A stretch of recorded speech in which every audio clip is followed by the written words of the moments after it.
If we stick on the subject of Arsenal for a moment as well, Kweku, and just their transfer business in general this summer, because they have had a few names linked, most notably, and I hate to bring this up as a Newcastle fan, but Bruno Guimarães is thought of as a player that could come in, because I think when you look at Arsenal, Harry Symeou was on the show on Monday and he pointed out that he thinks the priority for Arsenal this summer is to buy a central midfielder, and that's because he believes that the party may leave, and because of that they're going to be left with a bit of a gap there.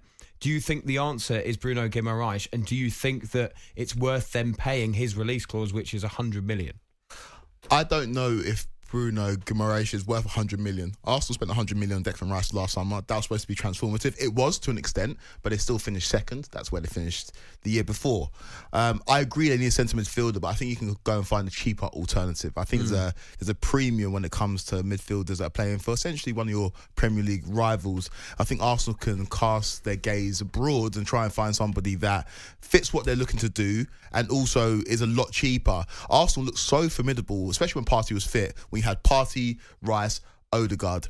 I know the long-term plans to have Declan Rice as the main sitter, as a screener in front of the back four. I don't think he can do that quite yet, and that's why I think Partey came in when he was fit towards back end of the season, and it looked a lot better. No, the thing is as well, I think Rice is more effective as an 8 and pushing forward, and I think that's the only reason I would say why I think Bruno would be worth that money and a very good signing is for a couple of reasons. Firstly, he stays fit. He played 50 of our 51 games last season. That is crucial for a side like Arsenal, who are going to be, on all fronts next season. And, if you add into that he will have games where he can rest as well, that's important. But also, Bruno is so effective as a 6 and an 8. It's perfect. They can interchange.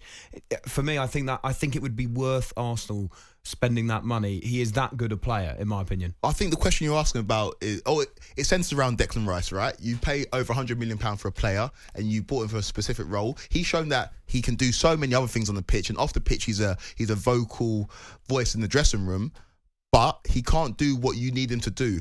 But cast your mind back to when Man City signed Rodri. Rodri had a difficult first year or two in the Premier League, and then he found his feet as the sitter, as a screener. That's allowed to go forward. But and you think that's where Rice is heading towards? I think that's what Arsenal bought Rice to do long term. I think he can play as number 8. I don't think that necessarily is what he is best at, but needs must really this season, because they found out that he couldn't play as a sole 6. And when Thomas Partey came in, you saw the difference. Even though Partey was inconsistent in terms of fitness, in terms of form in some games, when they were on song, particularly against my side, Chelsea, when Arsenal turned us over, that midfield of Rice, Partey and Odegaard was absolutely incredible. And Partey showed Declan Rice what it means to be a sitting midfielder in this Premier League. And I think long term, that's what Rice needs to concentrate on. But at the moment, Arteta's found a way to get the best out of him in a different position. You said about cheaper alternatives. And when we spoke to Frankie from All Killer...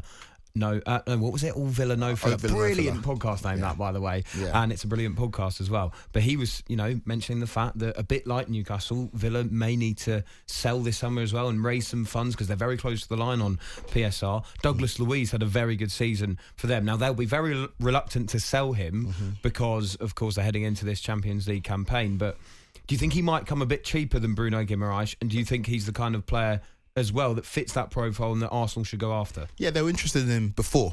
They managed to find other solutions, but I definitely think he's going to be on the radar. It's interesting though. You see the landscape, and a lot of these centre midfielders are going for extortionate fees. I don't know if teams with the PSR restrictions right now, I don't know if teams can pay how much they were paying a couple of years ago, but players like Douglas Luiz and Bruno Guimarães are going to be of high interest to a lot of clubs in the Premier League, because it's your engine room, right? And that's where you need to get it right. And that's normally the foundation for most good teams. And so you're going to see players like Bruno, players like Douglas Luiz go for very, very high fees, or be linked to all the big clubs in the world, because that's where most teams need to get it right. They're also linked with Benjamin Sesko, who's very highly rated. He's a great player.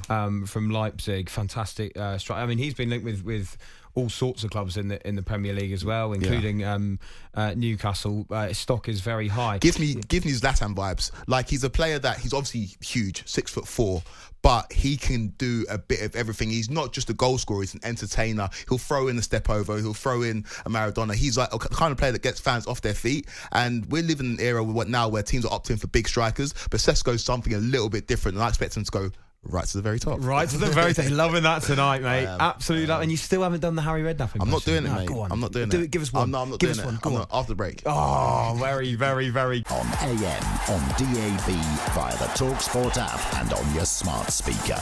talkSPORT.